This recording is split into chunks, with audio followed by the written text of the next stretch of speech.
네, 안녕하세요. 이헌입니다. 지금 시간에는 지금 계속, 공동주택 하자보수에 관해서 얘기하고 있는데, 자, 공동주택 하자보수가 왜 필요한가라고 한다면, 공동주택 하자보수로 1년에 2, 3억씩 벌었기 때문에 또 말씀을 드리는 거지만, 이 공동주택 하자보수가 부동산 관리하시는 분들한테 필수로 알고 계셔야 되기 때문에 알려드리는 거예요.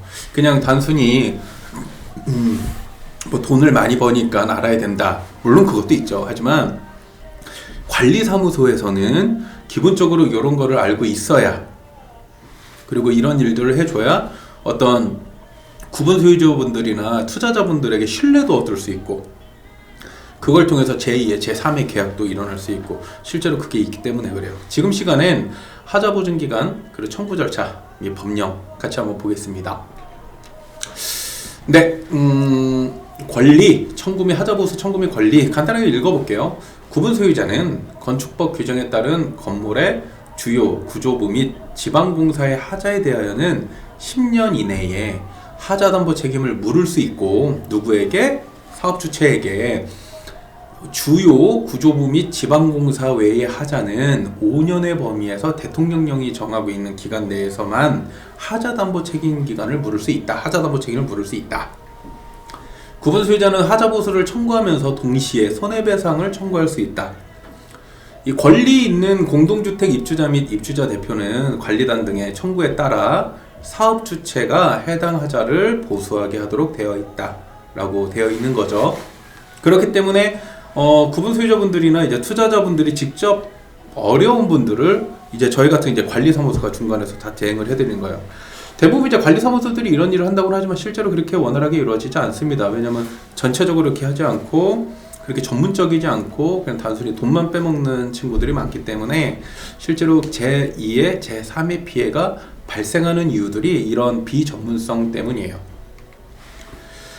자, 그럼 우리가 하자보수라고 한다면 그 관리사무소나 구분 소유자들이 이제 하자를 청구하고 입증해야 되잖아요. 입증을 하는데 어떻게 해야 되는가? 뭐 그냥 간단해요. 증거 확보.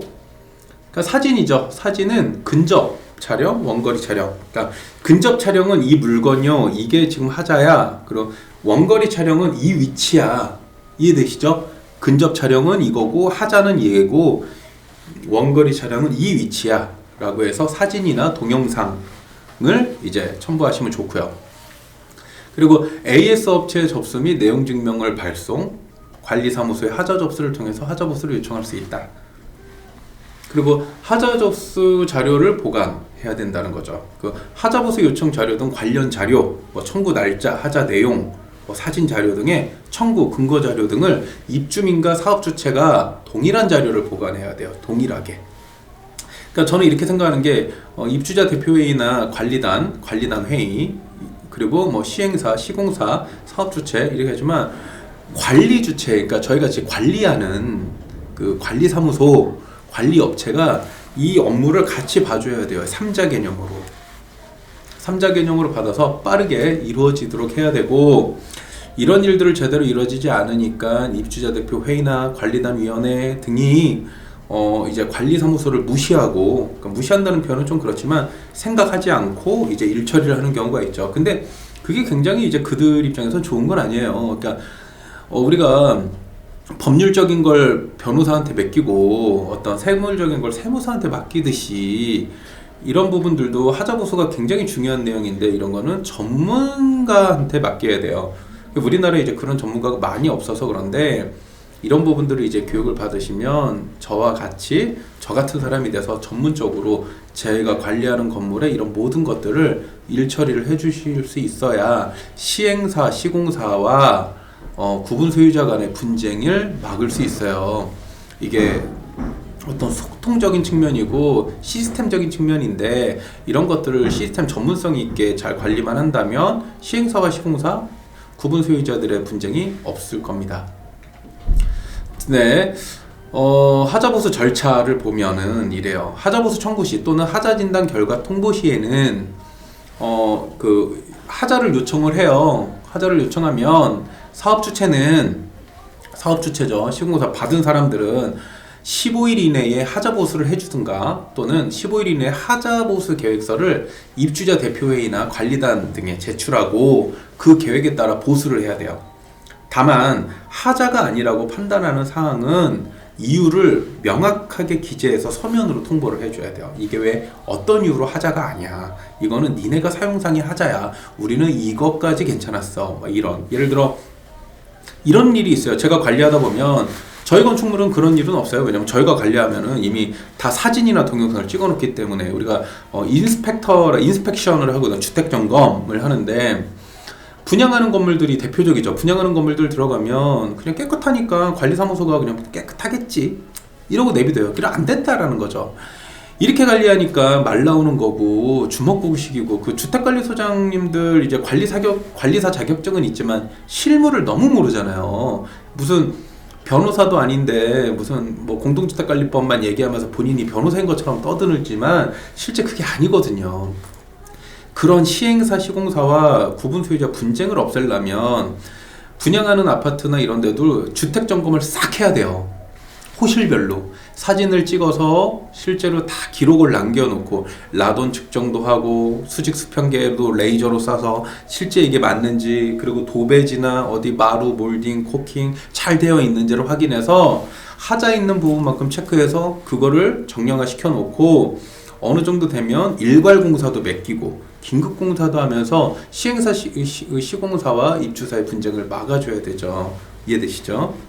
자, 그리고 하자보수 계획서의 기재사항에는, 그러니까 시행사들이 이제 하자보수 계획서를 이제 기재사항을 보낼 때 하자의 범위, 하자의 부위, 보수 방법, 그리고 보수 기간, 그 담당자 성명, 연락처, 그리고 기타 필요한 사항들을 자세하게 적어서 보내줘야 돼요. 이게 시행사분들이 이런 걸 잘 신경을 안 쓰시는데, 열의 2명은 국토교통부 하자심사분쟁조정위원회 판정서를 통해서 관계구청에서 이제 벌과금이 나오죠. 조심하셔야 돼요. 이게 쉽지 않습니다. 솔직히 그런 내역들이 있으면 향후 시행할 때도 불이익을 받겠죠. 어차피 시행하시는 분들이라면 이런 게 필요하다라는 거죠. 그런 걸 직접 못하시면 저희 같은 전문 업체를 맡기셔라, 그렇게 하는 거죠. 실제로 그냥 제 현재 지금 역삼동에 관리하고 있는 건물도 저희가 이제 올해 3월, 지금 오늘이 4월 4일이죠.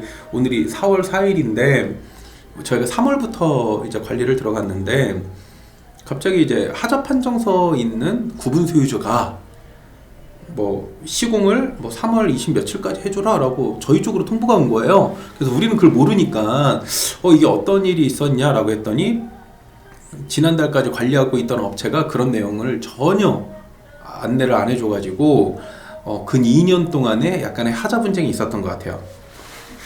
근데 관리사무소도 쌩까고 그 건물주도 바쁘다는 이유로 신경을 못 쓰고, 그 직원들도 신경을 못 쓰니까 이 국토부 하자심사분쟁조정위원회에서 하자 판정을 받은 그 소유주가 그걸 가지고 이제 강남구청에다가 얘네들 안 봐주니까 벌금 때려라 이렇게 해서 낸 거예요.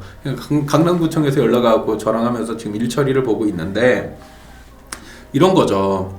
실제로 그 구분 소유자분들은 돈이 필요한 게 아니에요. 그 돈이 이 사람들이 받는 게 아니에요. 그냥 그 구청이 받는 거지. 그 벌금 나오면. 그렇잖아요. 근데 이 사람들이 이렇게 하는 이유는 2년 동안 하자를 안 봐줬기 때문이에요. 그리고 2년 동안 관리하는 업체가 이런 상황을 좀 시행사랑 잘 조율을 해서 일처리를 봐줬으면 이분도 이렇게 스트레스 받으면서 구분 소유자도 막 하자 판정서를, 뭐 국토부 하자 판정서를 한다는 게 물론 쉬울 수는 있지만 이게 그 기간이 길거든요. 짜증나는 일이에요. 그러니까 이런 것까지 안 되는데 이거를 관리사무소가 되게 잘못한 거죠, 솔직히.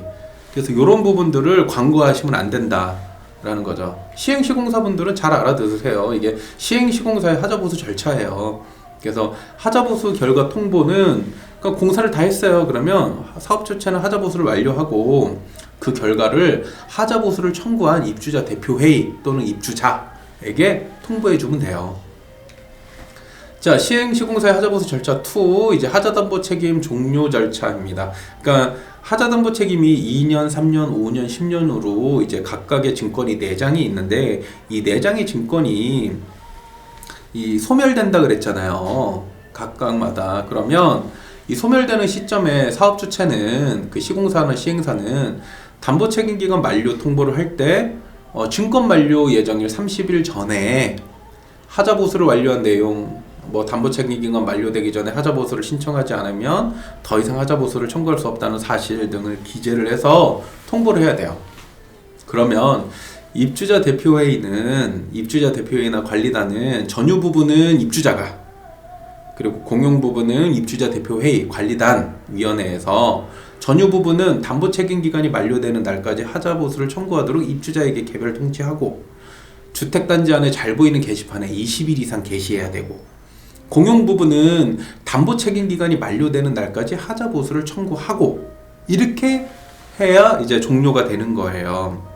되게 간단해요. 어렵게 생각할 거 없어요. 그냥 사업주체가 뭐 평생 해줄 수 없잖아요, 하자를. 그러니까 2년차 돼서 만료하겠다. 그럼 한 달 전에 그냥 우편으로 이거 발송하는 거예요. 야, 우리 증권 만료 30일 전인데, 우리 하자보수 예전에 이런 일 했다. 니네 더 이상 이제 신청 안 하면 우리 이제 하자 없다. 끝. 그러면 입주자 대표회의는 이걸 딱 받자마자 혹시 입주자들 뭐 하자 더 있어요? 이렇게 안내하고, 그쵸? 그리고 하자보수 청구해서 끝내는 거예요. 서로. 너무 간단하죠? 자, 종료 절차, 그 종료 확인서 작성입니다. 자, 전유 부분은 작성자는 입주자와 사업주체, 그러니까 개별 전유 부분은 입주자와 사업주체가 해야 되고, 그쵸? 그리고 공용 부분은 입주자 대표회의 또는 관리단 위원회가 하는 겁니다. 그쵸? 자, 유의사항은 이제 담보책임기간이 만료되기 전에, 그러니까 이 담보책임기간이라는 거는 준공 기준으로 2년차, 3년차, 5년차, 10년차 날짜가 딱 정해져 있잖아요. 그러니까 그 이전에 종료 확인서 작성은 불가하다는 거죠. 당연하죠. 누가 그거 써주겠어요? 자, 그래서 하자보수 보증금은 그 전에 안내에서도 말씀드렸다시피 이제 주택법 46조, 60조, 60조 2항에 따라서 공동주택을 이제 분양을 목적으로 하는 사람은 하자담보를 이제 증권을 이제 하자보수 보증금 증권을 이제 끊어야 되고 명의로 예치하고, 그리고 입주자 대표회의나 관리인은 이제 형성이 되면, 입주자 대표회의가 형성이 되면 명의를 변경해서 갖고 있어라, 이 얘기입니다. 그래서 하자보수 보증금 청구는 사업주체가 하자보수를 불이행 시에 입주자 대표회의 또는 관리단은 다음 서류를 첨부해서 보증금을 청구한다. 그래서 보증금 용도 제한 관료 서류 중 하나, 그래서 하자 판정 기준을 적용하여 산출한 하자보수 비용 산출 내역서에 따라서 한다. 이 하자 판정은 이제 국토교통부 하자심사분쟁조정위원회에서 하자 판정 기준을 잡는 거고요. 일반적으로는 이제 진단기관, 일반은 그냥 진단기관, 기술사, 건축사 이런 데서 이제 하자보수 비용을 이제 산출한 내역서로 서울보증보험이나 이런 데 들어가면 건물주가 내가 인정해 라고 해서 이제 건물주가 동의를 표하면 돈을 받을 수 있는 겁니다. 하자보수 보증금의 용도에 제한 종류를 보자면, 하자보수 비용은 하자보수 보증금은 하자보수 비용으로만 사용해야 된다. 이게 정답이에요. 하자보수 비용은 뭐냐? 그냥 하자 공사, 그리고 하자 진단 비용, 뭐 이런 겁니다. 그쵸? 그러니까 뭐 그 외에 사용하면 안 된다. 자, 절차는 이래요. 하자보수를 불이행했다라고 한다면 입주자 등 청구 또는 하자 진단 결과 하자보수 불이행하면, 첫째, 입주자 등의 이제 청구를 해요. 그러면 15일 이내에 시행사는 하자보수 또는 보수계획을 제출한다. 둘째, 보수계획은 상세하게 해서 이행 여부를 알려줘야 된다. 그쵸? 그리고 하자 여부 판정서에 따른 하자보수 불이행은 이제 최장 60일 이내에 위원회가 보수 기간을 결정해서 보수 여부를 결정한다. 이런 거죠. 자, 보증금 청구 및 지급은 보증기관은 입주자 대표회의가 보증금을 청구를 하잖아요. 그러니까 시행사가 하자를 안 봐줘서 우리는 보증금으로 공사를 할 거야 라고 청구하면 그 보증기관은 하자 진단 비용 산출을 포함한 하자 진단 비용을, 그쵸? 포함한 공사비 등을 입주자 대표에 협의하여 실시하고 그 결과를 첨부하여 보증금을 청구하도록 안내하고 진단서를 첨부하여 청구하면 30일 이내 지급한다. 이거죠. 그리고 조정서 또는 판결서를 첨부하면 이의 없이 지급한다. 이건 뭐냐면 그 서울보증보험이나 이런 기관은 이제 본인들이 이제 실사나 이런 걸 통해서 단독적으로 할 수가 없이 어떤 건물중간 동의를 해주든가 사업주체가 동의를 해서 돈을 내주든가 또는 판정서라는 걸 통해서 하는데 판정서는 이제 국토교통부 하자심사 분쟁조정위원회밖에 안 내주니까 이 판정서, 그러니까 판정서는 되게 효력이 굉장히 강한 거죠. 판정서를 받으면 그거에 따라서 그냥 서울보증보험에 내면 돈을 내줘라. 이 내용입니다. 하자 여부 판정서를 첨부하면 보수비용 및 산출 내역을 갖춘 경우 30일 이내 지급한다. 그러니까 우리가 보수비용과 산출 내역을 당연히 갖추죠. 기본적으로. 왜? 그래야 저희도 보수를 하니까 우리가 관리하는 건물 이런 게 있으면 보수를 하려고 우리가 청구를 해주는 거니까. 그쵸? 맞습니다. 청구 금액에 이의가 있는 보증기관 및 사업주체는 30일 이내에 국토교통부 분쟁조정위원회에 분쟁조정을 신청하고 그 결과에 따라 지급받는다. 하자보수보증금 등의 집행을 보면 하자보수보증금 사업자 선정 집행은 간단합니다. 그냥 보증금 채권자인은 입주자 대표 회의 관리단입니다. 그 사업자 선정 방법은 경쟁 입찰로 선정한다. 의무관리 대상은 무조건 경쟁 입찰이에요. 그쵸? 의무관리 대상은 아파트, 대단지 아파트를 얘기하는 거예요. 이해되시죠? 네. 그 외에는 뭐 특별한 게 없습니다. 자, 반환 및 예출 보면은, 종전에는 보증기간이 이제 1, 2, 3, 4, 50년으로 총 6개 단계였다면, 그리고 기간은 사용검사일 기준이었다면, 2016년 8월 12일부터 공동주택관리법이 전체 일원화된 시점부터는 2년, 3년, 5년, 10년으로 2년 차에 15%, 3년 차에 40%, 5년 차에 25%, 10년 차에 20%로 2, 3, 5, 10 해서 3년 차 안에 55%가 이제 소멸되는 이 좌동형으로 이제 됩니다. 자, 지급 및 이의 제기 방법은 이래요. 하자보수보증금 지급기간 내에 보증기간은 청구일로부터 30일 이내에 지급해줘야 되죠. 이의가 있는 경우는 하자분쟁조정위원회에 분쟁조정을 신청하고 그 조정 결과에 따라 지급한다. 그러니까 보증기관 입장에서도 막 내줄 수 없잖아요. 그러니까 그런 부분이 있는 거고, 하자보수보증금 지급 방법은 돈 준다 이거예요. 지급 방법 그냥 금융기관의 계좌로 이체해 지급한다. 그럼 계좌명은 누구냐? 관리인, 그러니까 신청한 관리인, 입주자 대표회의 명의 그런 사람들로 이제 하는 거죠. 대신에 이제 의무관리 대상 같은 대단지 아파트는 입주자 대표회의 회장인가 그리고 관리사무소장의 직인을 복수로 등록한 금융계좌여야 된다. 뭔지 아시죠? 그러니까 횡령, 배임 조심해라 이 얘기죠. 그 비의무관리단지는 관리인의 인감을 등록한 금융계좌. 단 관리위원회가 구성된 경우에는 관리위원회는 이제 비영리법인 고유번호증 이런 게 있을 수 있죠. 경우에는 위원회를 대표하는 자 관리인 1인과 관리인의 총무 그리고 관리인 이렇게 복수로 등록한 금융계좌. 저는 솔직히 복수로 등록한 금융계좌로 저는 추천하죠. 그렇죠? 관리인 한 사람 못 믿습니다.